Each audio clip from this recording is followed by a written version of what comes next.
어떻게 그러면 폭풍을 이겨낼 수 있을까? 예수님 따랐던 제자들도 예기치 못한 고난을 마주하게 됩니다. 예수님과 함께 배를 탔는데 갑자기 이 바다 한가운데 폭풍을 만나는 거예요. 죽을 지경에 이르게 되는 거죠. 여기 계신 분들도 나 하나님 잘 믿는데 왜 나한테 이런 일들이 일어날까? 하나님 믿으면 잘 돼야 되는 거 아니야? 만사형통해야 되는 거 아니야? 목사님에게 질문을 해도 목사님이 그에 대한 명쾌한 답을 줄 수가 없잖아요. 기도를 해도 항상 들리는 게 아니잖아요. 안 들리는 거죠. 답답하잖아요. 그나마 좀 더 믿음 있는 사람은 기도원을 가요. 근데 요즘은 기도원도 안 가잖아요. 그리고 좀 더 믿음 있는 사람은 금식이라도 해요. 요즘은 금식도 안 하잖아요. 부르짖는 거죠. 옛날 사람들은 소나무를 하나씩 뽑았다잖아요. 우리는 새끼라도 좀, 요즘 그러면 큰일 나지만 그 마음을 가지고 부르짖 기도하면 왜 하나님이 응답해 주시지 않겠어요? 저도 옛날 사람인가 봐요. 나무를 뽑을 만큼의 간절함을 가지고 정말 누구는 40일 기도 주변에 쫙 하더라고요. 그래서 나도 40일 했다가 다 하지 말라 해가지고 어린 나이에 그래도 며칠까지 해본지 알아요? 자랑이 될까 봐 어디가 얘기해 본 적은 없는데 21일 죽는 줄 알았어요. 2번 다시 못하겠어요. 그래서 이제 금식에 대한 은혜에 대해서 저는 조금 나눌 수 있다고 저는 생각해요. 40일 한 사람에 비하면 저는 아무것도 아니지만 40일은요 거의 죽음에 가까운 거예요. 정말 하나님 나를 떠난 게 아닐까? 아니면 하나님 없는 거 아닐까? 나는 왜 이럴까? 이런 절망감이 제일 무서운 것 같아요. 왜? 하나님에 대한 대상은 너무 전능하시고 거룩하시고 위대하신데 나에 대한 존재는 아무것도 없고 보잘것없이 심지어는 다른 사람들도 다 잘 보이고 막 간증하고 막 하면 더욱 자괴감이 느껴지는 거죠. 나의 하나님은 어디에 계시는 걸까?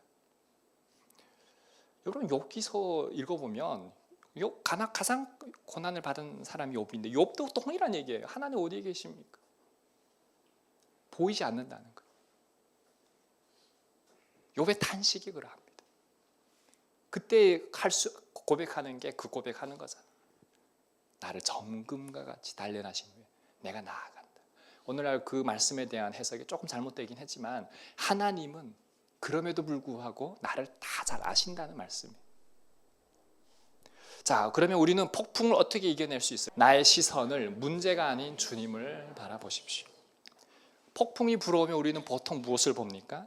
파도와 환경을 보게 되는, 우리는 정말 연약한 존재예요.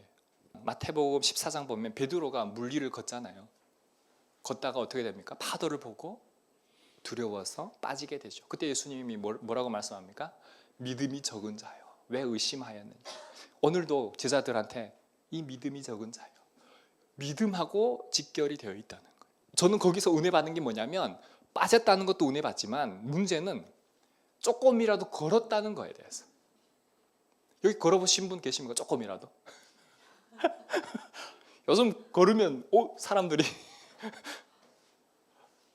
제가 강디모대 한소만 교회 목사가 수많은 사람들 앞에 라이브로 유튜브로 요즘 얼마나 이 라이브 잘 됩니까? 자, 제가 물 위로 걷습니다 이러고 조금이라도 걸어봐요. 그럼 어떻게 될까요? 그 시대에 유튜버가 한 명 따라다녔으면 지금 이 상황을 영상에 담아둬서 우리가 오늘날까지 볼 수 있었다면 어떻게 될 것 같습니까? 저는 이런 생각을 한번 해봐요. 요즘은요 이것마저도 안 믿는 불신의 신앙이 우리에게 있다는 거예요. 기적을 기적으로 믿지 않는 순간 하나님에 대한 전능성, 창조성은 떨어지는 겁니다. 근데 오늘날 우리가 그렇습니다. 기적을 기적으로, 성경을 보면요 설교가 왜 힘든지 아세요?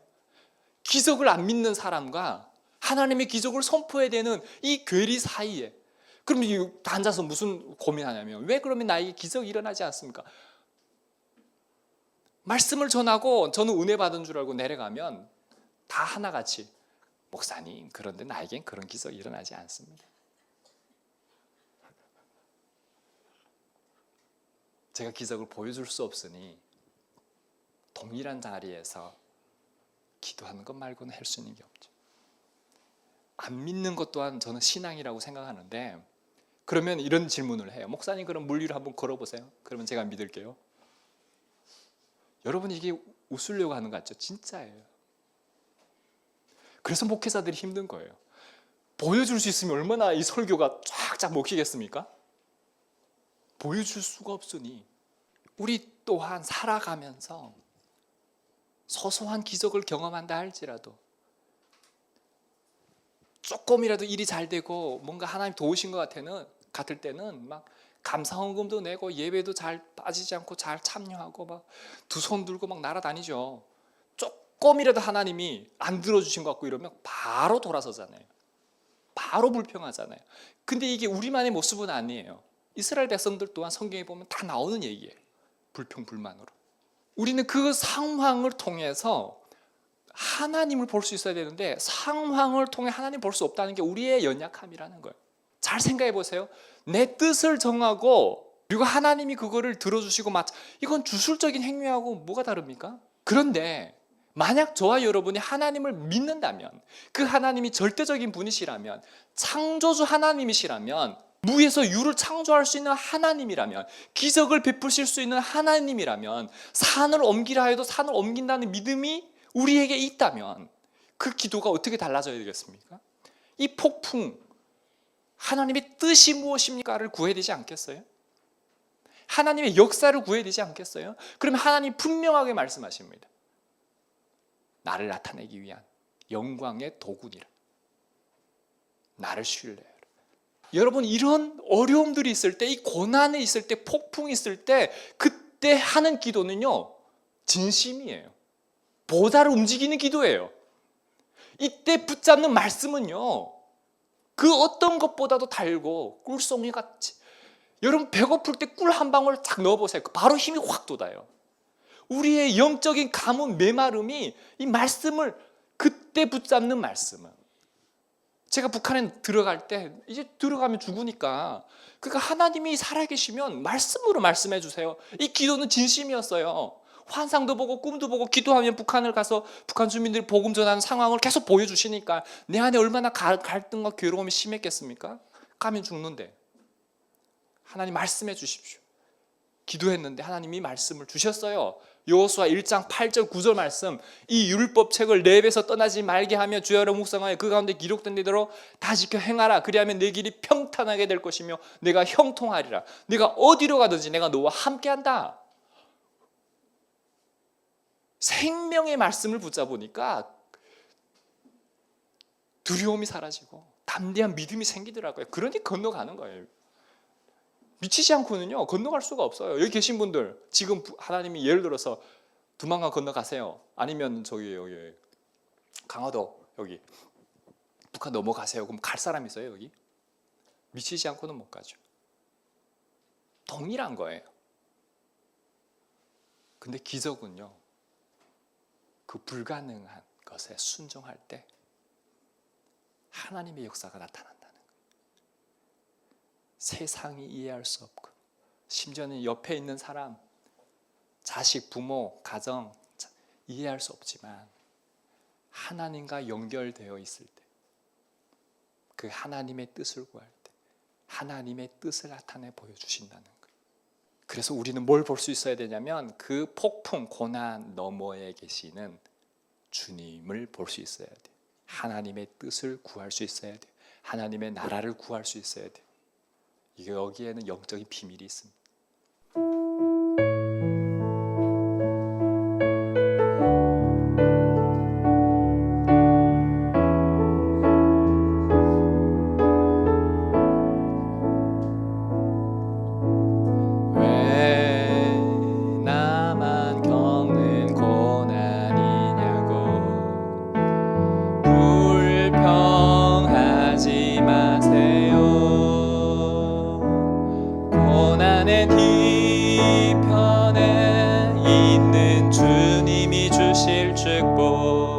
미리 보면서 감사하세요. 너무 견디기 힘든 지금 이 순간에도 주님이 일하고 계시잖아요. 남들은 지쳐 앉아 있을지라도 당신만은 일어서세요. 힘을 내세요. 힘을 내세요. 주님이 손잡고 계시잖아요. 주님이 나와 함께함을 믿는다면 어떤 역경도 이길 수 있잖아요. 왜 이런 슬픔이, 왜 이런 슬픔 찾아왔는지 원망하지 마세요. 당신이 잃은 것보다 주님께 받은 은혜 더욱 많음에 감사하세요. 너무 견디기 힘든 지금 이 순간에도 주님이 일하고 계시잖아요. 남들은 지쳐 앉아 있을지라도 당신만은 일어서세요. 힘을 내세요. 힘을 내세요. 주님이 손잡고 계시잖아요. 주님이 나와 함께함을 믿는다면 어떤 고난도 견딜 수 있잖아요.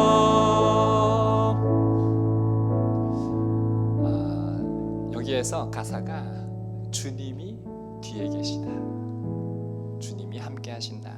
주님이 함께 하시면 어떤 역경도 고난도 이겨낸다. 이것이 하나의 이론처럼 머물지 마시고 실제 삶이 될 수 있기를 바랍니다. 제자들이 오늘 보면 폭풍 속에서 두려워 떨며 부르짖습니다. 주여 구원하소서, 우리가 죽겠나이다. 우리 삶 가운데도 주여 구원하소서, 우리가 죽겠나이다. 근데 중요한 것은요, 제자들의 배에 예수님이 타고 계셨다는 겁니다. 저와 여러분이 뭘 믿어야 되냐면, 저와 여러분의 고난과 폭풍 가운데 주님이 내 안에 함께 하신다, 이 믿음이 저와 여러분을 일으켜 세울 줄 믿습니다. 성령님이 저와 여러분 함께 하십니다. 저와 여러분이 그래서 성령의 전으로 지어져 가야 되는, 예수님을 닮아 가야 되는, 그것이 첫 번째 기도 제목이 될 수 있기를 바랍니다. 그럴 때 저와 여러분은요, 어떠한 고난, 폭풍들을 이겨낼 수 있어요. 누가 이겨낼 수 있기 때문에 저와 여러분 안에 계시는, 함께 계시는 그 하나님이 일으켜 세워주시기 때문에. 자, 두 번째 함께 읽겠습니다. 내 힘에 노를 내려놓고 주님을 신뢰하십시오. 세상의 방법은요, 내 힘과 노력으로 노를 저어서 폭풍을 벗어나려고 하죠. 근데 여러분 살아보십시오. 내 힘과 노력으로 아직 인생을 덜 사신 분들은, 뭐 저도 덜 살았어요. 근데 저도 부모님 다 먼저 보내고, 참 건강도 잃고 되는 게 없더라고요. 뭐 내가 할 수 없다는 걸 깨달았을 때 내가 할 수 있었던 게 딱 하나 있었어요. 그때 당시 뭐였냐면, 첫 번째, 환경을 탓하는 거예요. 제일 먼저 누구를 탓했겠어요? 북한을 탓했죠. 나라 잃은 백성은 산같이 개만도 못하다. 이 말을 얼마나 살면서 많이 했는지 몰라요. 중국에 살면서 무시당하고, 대한민국에 살면서 무시당하고, 북한 말 쓰니까 그걸로 인해서 무시를 얼마나 많이 당하는지 몰라요. 한국에 와서도 얼마나 많이 차별당하는지 몰라요. 강남역에서 용린에 살 때 우리 장모님이 그때 이렇게 5,000원짜리가 있고, 제가 밤을 좋아해요. 군밤을 좋아하는데 5,000원짜리가 있고 3,000원짜리가 있는데, 제가 바보 아닌 이상 5,000원짜리를 알고 3,000원짜리를 알 거잖아요. 5,000원 주세요, 짜리 주세요 했는데 얼마짜리 줬을까요? 3,000원짜리 주면서 5,000원이라. 그리고 하는 말, 어느 나라에서 왔어요? 그거 가지고 싸운 적이 있어요. 왜 3,000원짜리 주냐? 5,000원짜리 달라. 아니다, 5,000원짜리다. 제가 잘못했을까요? 그분이 잘못했을까요? 그때 증인이 있었습니다. 그러니까 이 5g을 가지고 장모님하고 갔더니 장모님이 뭐라는지 얘기하세요? 뭐라고 했을까요?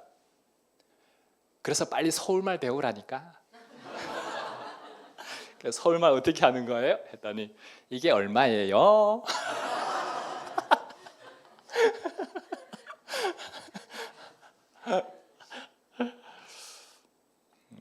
참 우리는 우리 삶에 조금이라도 좌절이 있고 어려움이 있을 때 우리는 누군가를 탓하면 내가 좀 더 나아지죠. 그게 타인을 탓하는 걸 써주고 심지어는 자기 자신을 자책하면서 자기 삶을 포기해버리는 오늘날 이 시대 많은 청년들이 그렇습니다. 뭐 탈북 청년들이라고 예외는 아닙니다. 가정이 참 많이 깨져 있고요. 근데 우리가 이걸 신앙으로 그러면 어떻게 우리가 이거를 해결을 할 수 있을까? 간단한 것 같아요. 근데 이 간단한데 정말 어려운 것 같아요. 내 배의 주인이 선장이 예수님이다 라고 하는 건데 이게 그렇게 어려워요. 이게 그렇게 어려워요. 이 믿음이라는 거는 오늘도 그렇고 예수님이 믿음이 적은 자여 하잖아요. 이 믿음이라는 거는 믿습니다 해서 되는 게 아니라는 거예요. 그러니 어려운 거예요. 누가 도와주셔야 되냐면 성령님이 도와주셔야 되는 거예요. 또한 먼저 믿음 있는 자분들이 끌어줘야 되는 거예요. 말씀으로 끌어주고 기도로 끌어주고 강제적으로 끌어주지 말고 사랑으로 인격으로. 제가 여기 끌고 있는 게 느껴지십니까? 이렇게. 근데 이렇게 끌면 절대 안 오는 사람들이에요. 여기 안 있고 여기 뒤에 있어야 돼요. 뒤에서 이렇게 밀어줘야 돼요. 이렇게. 가다가 멈추면 또 저도 멈춰야 되고. 이게 진짜 중요해요. 제가 전에 다니던 교회 데려가면 안 오잖아요.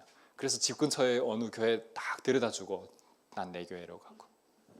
나중에 한 사실 교회까지 갔다가 다시 내가 갈 때 다시 뒤를 밟으면서 따라왔더라고요.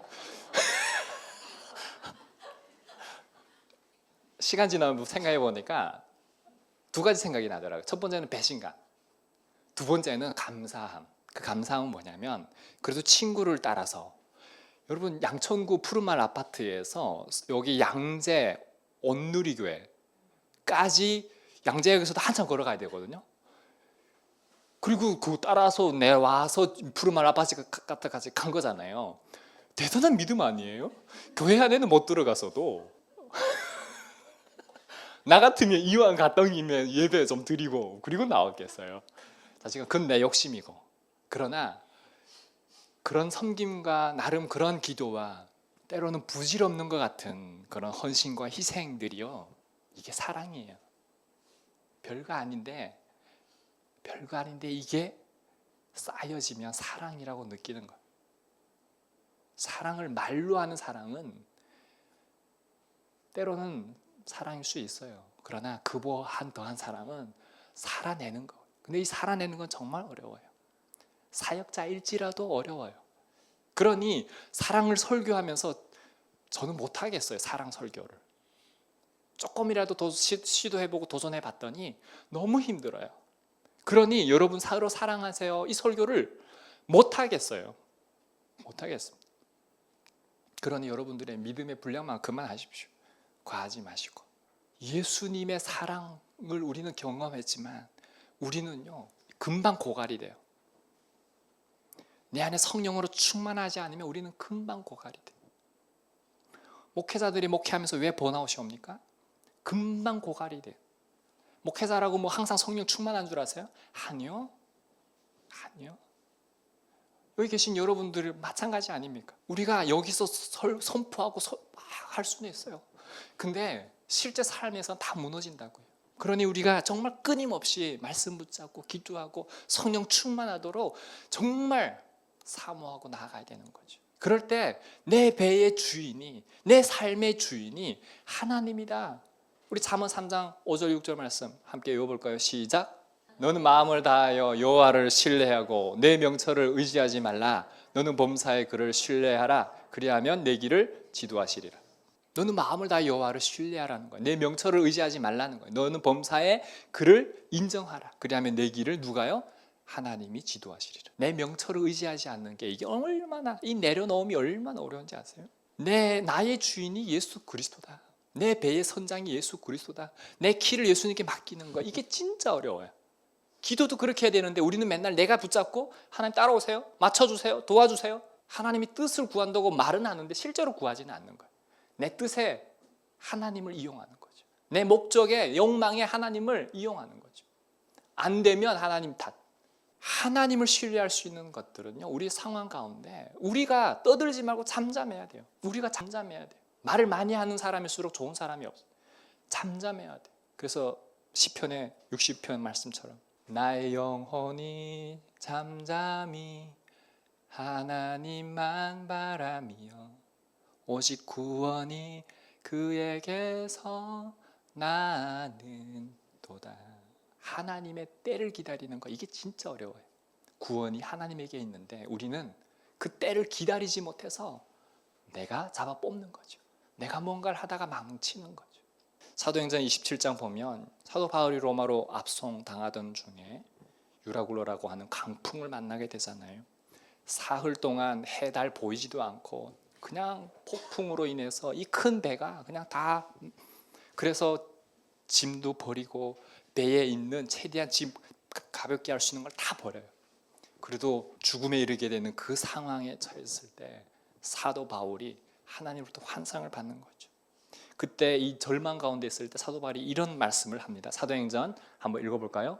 시작. 내가 속한 바 곧 내가 섬기는 하나님의 사자가 어젯밤에 내 곁에 서서 말하되 바울아 두려워하지 말라. 그러므로 여러분이 안심하라. 나는 내게 말씀하신 그대로 되리라고 하나님을 믿노라. 하나님이 살려주신다는, 276명이 탄 모든 사람들을 하나님이 죽이지 않으시고 살려주신다. 여러분, 그때 그 상황 가운데 있으면 그 말씀을 선포할 때 누가 믿겠어요? 네, 나는 그 하나님을 믿노라. 대단한 믿음 아닙니까? 이 말씀대로 276명은 다 살아남게 됩니다. 만약 제자들이 배에 함께 타고 계셨던 예수님을 믿었다면, 하나님의 아들 예수 그리스도의 능력을 믿었다면 이렇게 두려우면서 막 주여 우리가 죽게 되었나이다, 우리를 구원하소서, 이렇게 하지는 않았을 것 같다는 생각이 듭니다. 오늘은 어떻습니까? 우리 정말 능력 되신 예수님을 사울 바울처럼 나는 하나님을 믿노라 고백할 수 있습니까? 그렇게 하나님을 믿노라 고백하면서 우리 사도 바울처럼 그런 승리를 날마다 경험할 수 있기를 주님의 이름으로 축복합니다. 네, 세 번째, 시작. 폭풍은 믿음의 뿌리를 깊게 만듭니다. 하나님이 우리 삶의 폭풍을 허락하시는 목적은요, 저와 여러분의 믿음을 더 깊고 견고하고 단단하게 믿음의 사람으로 세우기 위함입니다. 폭풍은 우리가 그동안 의지했던 우상들을 하나님이 끊어내는 역할을 하는, 이게 엄청 어렵습니다. 건강한 사람이 건강을, 혈기를, 돈 많은 사람이 돈을, 여러분 이게 쉽겠습니까? 부자가 예수님을 따랐는데 네 재산을 절반 팔아서 가난한 사람 나눠주고 나를 따르라, 이게 쉬웠겠습니까? 오늘날도 부자분들이 많은 교회 가서 이 설교하면 얼마나 시험들까요? 재물보다 하나님이 삶의 우선순위가 돼야 되는데 우선순위가 아니게 되었을 때 우리 삶에 또한 하나님이 그 영혼을 사랑하시면 고난을 허락하실 터인데 그 고난이 쉽겠냐고요. 그러니 그래도 나는 하나님보다는 재물을 선택하지, 그 인간에게 주신 자유의지, 하나님을 선택할 수 있는 권리, 그 권리를 하나님을 선택하지 않고 어디를 선택하는 겁니까? 재물을 선택하는 거죠. 그래서 어디로 갑니까? 성경은 분명하게 말씀합니다. 천국 가지 못한다고. 하나님 앞에 섰을 때 저와 여러분이 남는 것이 예수 그리스도만 남을 수 있다면 정말 저와 여러분은 용광로를 잘 통과해서 철로 역정처럼 크리스찬이 수고하고 무거운 짐을 메고 하나씩 벗어버리면서 결국 어느 날 천성에 이르게 되는 그때에 우리는 예수님처럼 이 고백을 하실 수 있을 거예요. 다 이루었다.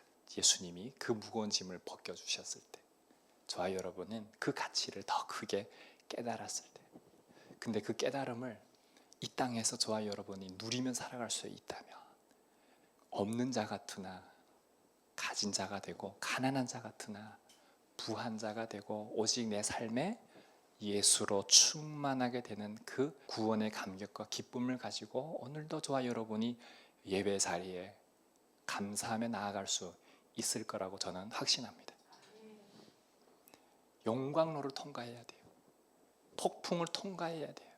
폭풍이 있는 이유는, 고난이 있는 이유는 하나님의 역사가 개입되는 시간인 거예요. 저 또한 감옥 생활 수없이 하면서 죽음에 이르게 되는 그 상황에 이르게 되었을 때 몸이 아프고 2키에 42kg 나왔을 때 영양실조 걸려서 이제 오늘 내일 하는 그 시간 피부병 걸려가지고 여기까지 몸이 이렇게 퍼졌을 때 이 고통과 고난, 하나님으로 해석이 안 되는 그 상황 가운데 있을 때 하나님이 계시는데 왜 나에게 부모님 다 돌아가게 하고 건강마저 잃게 하고 이제 나는 그 감옥에서마저 탈출할 수 있는 힘마저 없고 그런 죽고 싶어도 죽지 못하는 그 끝 상황에 이르게 되었을 때 하나님이 저를 찾아주셨을 때 세상에 뭘 느꼈냐면 나만큼 행복한 사람이 있을까? 반전의 역사가 일어나는 거예요. 내가 그동안 얼마나 부질없는 연약한 존재인지를 깨달았기 때문에 건강, 물질 그 모든 것마저도 내 힘의 상징들이 우상이었다는 걸 깨닫는 순간 육체를 부인하고 그 영적 비밀을 깨닫는 순간 내가 가장 그때 사도 바울의 고백이 내가 가장 고상한 것을 얻었구나. 예수를 아는 지식, 하나님을 만난 경험. 이 경험으로 그때부터 환경은 나아지지 않고 내 몸은 그대로인데 내 안에 생기가 도는 거예요. 먹는 건 그대로인데 내 몸은 점점 나아지고 있는 거예요. 제가 그래서 감옥 안에서 영양실조가 회복이 돼서 나왔어요. 면회 한 번 없이. 한국 분들은 무슨 얘기인가 싶지만 북한에서는 그래요. 면회 있어도 죽는데 하나님이 살아계시다는, 제가 이 자리에 서 있는 것 자체가 살아계신 하나님의 증거입니다. 배에서 깨어나신 예수님이 이렇게 말씀합니다. 거친 바람과 바다를 보고 이렇게 외쳐요. 잠잠하라, 고요하라. 말씀에 순종하는, 말씀으로 모든 것이 해결이 되는 역사들을 우리는 말씀을 통해 보게 됩니다. 오늘 이 시간 저와 여러분의 삶에도 주님은, 여러분들의 머리털까지 세신받으신 그 주님은 너무 잘 아실 겁니다. 건강, 재정, 관계, 미래에 대한 두려움, 불안. 잘 되면 잘 돼서 두렵고 안 되면 안 돼서 두렵고, 오늘날은 우리 젊은 세대는 특히 노후까지 준비해야 되잖아요. 자녀까지 걱정하면서, 아직 자녀 낳지도 않았는데 자녀까지 걱정하면서 결혼 안 하고, 참 옛날 분들은 그런 고민 없이 살았던 것 같아요. 근데 오늘날은 너무 이 자본주의와 이 계산기가, 과학적인 것들이 발달이 되니까 AI한테 물어보면 다 알려주잖아요. 얼마 필요해? 한 명 키우는데 얼마, 교육비 얼마 필요해? 이러면 우리가 예측할 수 없는 금액을 다 말하잖아요. 노후를 위해서 얼마 필요해? 다 알려주잖아요. 이제는 궁금하고 생각나는 것들에 대해, 이제는 이 미래에 대해 알면 알수록 우리가 더 믿음에 거하는 확신으로 나아가는 게 아니라 더 불안한 시대를 맞이했어요. 이럴수록 우리가 정말 예수님을 믿을 거면 제대로 믿어서 우리가 이런 불안과 두려움으로부터 빨리 벗어나지 않으면 평생 불평과 불만과 남을 탓하고 원망하고 이러면서 살아갈 수밖에 없는 거예요. 그런데 이왕 사는 인생 하나님 붙잡고 제대로 믿자고요. 이제는요, 찐 크리스찬들이 살아남는 시대예요. 진짜 붙잡자고요. 말씀 붙잡자고요. 그러면 오늘 제자들이 경험한, 사도 바울이 경험한 그 역사는 우리 삶에 그대로 이루어져요. 강 디모데만 경험할 수 있는 게 아니라 제가 경험했다고 해서 한 사람 한 사람 경험시켜 줄 수 없어요. 저는 아무것도 아니에요. 다만 먼저 경험했을 뿐이에요. 지금도 경험할 뿐이고요. 지금도 저는 제 삶에 여러 가지 문제들이 있으면, 고난이 있으면 또 붙잡고 기도하고요. 왜? 하나님이 이 모든 것들을 이겨내신다, 도와주신다. 어려움 있고 문제가 있으면 하나님이 역사하실 때이구나. 그걸 이제는 영적으로 간파하고 나아가는 거죠. 믿음으로 돌파하는 거죠. 예수 그리스도가 이긴다, 승리한다. 저와 여러분, 이 믿음의 선봉에 저와 한 사람 마지막 시대가 그래요. 앞으로 예수 믿고 예배 드리는 이것 한국 사회에도 좀 나중에는 어려울 것 같아요. 진리의 말씀을 선포하는 게 어려운 시대 맞이할 것 같아요. 그러니 믿음으로 깨어있는 자, 예수 그리스도 붙잡는 자, 한 사람 한 사람이 성전이 되고 교회가 되는 역사들이 일어날 수 있기를 바랍니다. 그래서 저와 여러분이 그 하나님을 바라보고 나아갈 때 오늘 성경 속의 인물의 역사가 아니고 실제로 저와 여러분의 하나님, 그리고 저와 여러분을 통해서 승리하시는 그 하나님의 역사들을 간증할 수 있는 그 주인공들이 될 수 있기를 바랍니다.